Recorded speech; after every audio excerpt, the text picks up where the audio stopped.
ნუ ოცნებას თუ გონია რომ ვიღაც ვინმე ვერ მიხვდება თუნდაც საქართველოში ან ქვეყნის გარეთ ჩვენი პარტნიორები დასავლეთში რომ ოცნების პრაქტიკულად დეკლარირებული განზრახვა და ამოცანაა რომ თავისუფალი მედია ქვეყანაში არ არსებობდეს და ამას რაღაც ირიბი გზებით შემოვლითი ხერხებით გააკეთებენ და არა ვთქვათ პირდაპირი რადიკალური ჩარევით.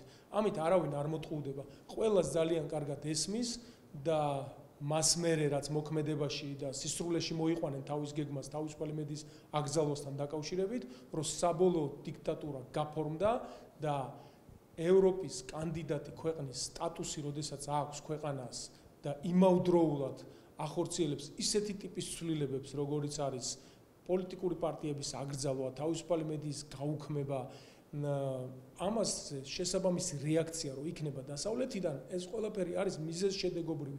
არ უნდა უკვირდეს მათ შორის ოცნების ამომრჩეველსაც ის გადაწყვეტილებები, რაც წამოვა დასავლეთიდან იმ ფონზე თუ რას აკეთებს ოცნება ქვეყნის შიგნით, განსაკუთრებით თავისუფალი მედიის შეზღუდვა აკრძალვასთან დაკავშირებით.